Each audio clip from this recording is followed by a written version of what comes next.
In this video, we're going to be talking about the long run and why it may be the most important run in your training plan.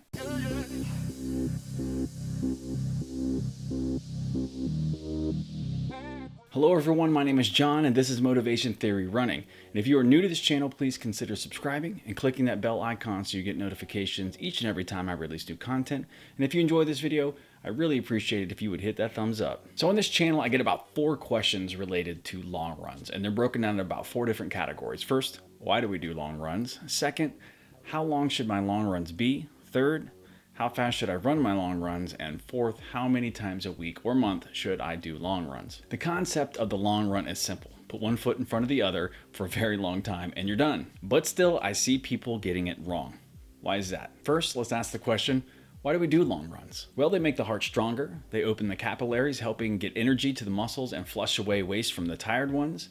They make the muscles and ligaments in our legs stronger. They recruit your fast twitch muscles to help your slow twitch muscle fibers. That's a lot to say. They are very good at burning fat as fuel. That's one of my favorite parts about the long run. And they can make you faster. Just by increasing your long run from about 6 miles to 10 or 12 miles alone can improve your 5 or 10K times. And lastly, running long runs really builds your confidence. The longer you run in training, the more confidence you're gonna have when you need to go that same distance in a race. So now that we've talked about all the good things long runs can do, how long should you be running? If you have not noticed, my philosophy about long runs is that time is a better gauge than distance. And this answer also depends on things like age and current fitness level and the distance that you are training for. But typically long runs should be from about 45 minutes to 3 hours, and even longer if you're training for an ultra marathon. I have run long runs as long as 7 hours, 7.5 hours, covering 31 miles. It's not fun, but it has to be done sometimes just so I can build that confidence that I can cover the distances I need to cover in races. So I would say 1.5 hours to 2.5 hours is that sweet spot for your long run. And you want to build up to that slowly and be only adding like 10 to 15 minutes each week until you reach the time that you are shooting for. You don't want to add too much mileage or time onto your long run too quickly because that can lead to illness and injury. And there is one main reason I focus on time and not distance. Time is something that I can't speed up, but I can speed up to cover distance more quickly when I'm out running my long run. And that's defeating the purpose for the long run. So I make sure that when I go out that if I say I'm gonna run 3 hours, I run 3 hours. If I say I'm gonna run 12 miles, I could run that really quickly to be done with it because you know what, sometimes long runs are just not that fun. So picking a time that you're gonna be on your feet is a better mechanism to measuring the long run in my opinion. And this segues very nicely into the next question. How fast should your long runs be? This is where I see people make the biggest mistake, is going too fast on their long runs.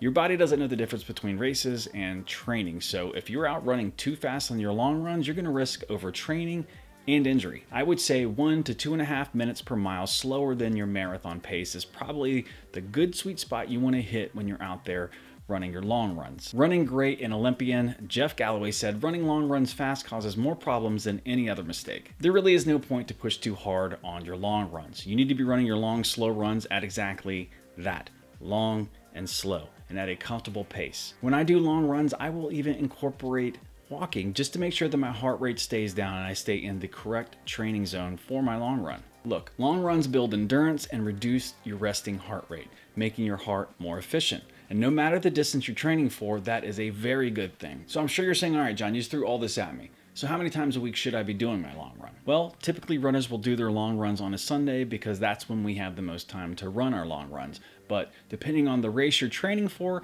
that could vary greatly. When I'm training for ultramarathons, I will usually, within a training block, do 3 back-to-back long runs with a week break in between to give me a little bit of rest between those back-to-backs because those things are rough. Some people can get away with doing long runs every other week or every 3 weeks. Jeff Galloway says there is a formula that you can use. Add a day of weight for each mile of the long run. So if you've run 14 miles on your long run, you can wait 14 days to run your next one, but without losing any fitness before you need to do your next long run. Not everyone's comfortable with that. I wouldn't be comfortable with that, but he does say that that is something you can do. And I think that probably during a time like this, when no one's really training for a specific race, it's probably a good time to do that, to incorporate just the rest, to incorporate that long run strategy just to give your body some rest because there's really nothing we're training for at this point. So question of the day. Down in the comments, let me know what you do to pass the time during long runs.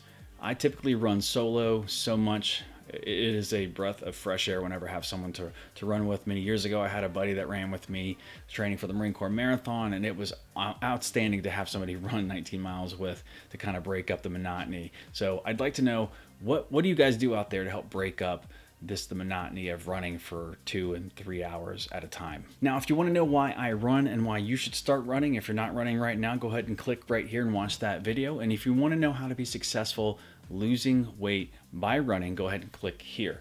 Thanks for watching, and I will see you in the next video. Go ahead, click one.